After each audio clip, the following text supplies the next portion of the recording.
একসময় বিদ্যুৎ উৎপাদনে আত্মনির্ভরতা দৃষ্টান্ত স্থাপন করেছিল ত্রিপুরা, কিন্তু এখন ধীরে ধীরে ধস নেমেছে সেই সাফল্যে। বিদ্যুৎ নিগমের সাম্প্রতিক তথ্য অনুযায়ী 2020-21 অর্থ বছরে ডম্বুর, রুখিয়া ও বড়মুড়া তাপবিদ্যুৎ কেন্দ্রে মোট উৎপাদন ছিল 547.58 মিলিয়ন ইউনিট।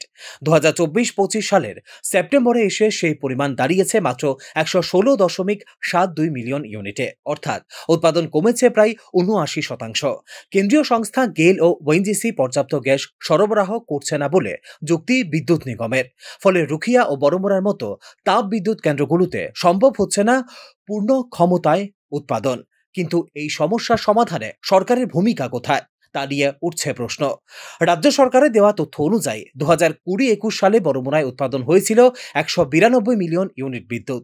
পরের বছর তা বেড়ে পৌঁছায় 301 মিলিয়নে, অথচ গত অর্থ বছরে তা নেমে এসেছে মাত্র 3 মিলিয়ন ইউনিটে। রুখিয়াতেও চিত্র একই। রুখিয়াতে 347.11 এমইউ থেকে বিদ্যুৎ উৎপাদন নেমে এসেছে 108 এমইউতে। এমনকি সবচেয়ে সাশ্রয়ী ডম্বুর জলবিদ্যুৎ কেন্দ্রেও উৎপাদন কমে গেছে 7.972 এমইউ থেকে 5.10 এমইউতে। সবচেয়ে বেশি আশ্চর্যজনক হলো, বিদ্যুৎ উৎপাদন কমলেও উল্টো বেড়ে গেছে ওয়ার্কিং ক্যাপিটাল ও পরিচালন খরচ। 2020-21 সালে 3টি কেন্দ্রের পরিচালন ও রক্ষণাবেক্ষণ খরচ ছিল 15.18 কোটি টাকা। 2024-25 সালে উৎপাদন অর্ধেকেরও নিচে নেমে গেলেও খরচ দেখানো হয়েছে 30.37 কোটি টাকা। একইভাবে ওয়ার্কিং ক্যাপিটালে সুদের হার 11% থেকে বেড়ে দেখানো হয়েছে 13.5%।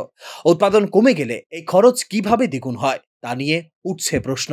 অর্থের গন্তব্য অন্যত্র সরে যাচ্ছে কিনা তা নিয়েও জোরালো হচ্ছে সন্দেহ। তাৎপর্যপূর্ণভাবে মাসুল বৃদ্ধির আবেদনে এই অসামঞ্জস্যতা নিয়েও কোনো স্পষ্ট ব্যাখ্যা নেই বিদ্যুৎ নিগমের। তাই এই হিসাব সিএজি দিয়ে বিশেষ অডিট করানোর দাবি তোলা হচ্ছে বিভিন্ন মহল থেকে। যেখানে উৎপাদনই বন্ধ হয়ে যাচ্ছে সেখানে ব্যর্থতার দায় আমাদের ঘাড়ে কেন তা নিয়ে প্রশ্ন গ্রাহকদেরও। একসময় বিদ্যুৎ উদ্বুদ্ধ রাজ্যের স্বীকৃতিপ্রাপ্ত ত্রিপুরা আজ নির্ভর করছে জাতীয় গ্রিডের উপর।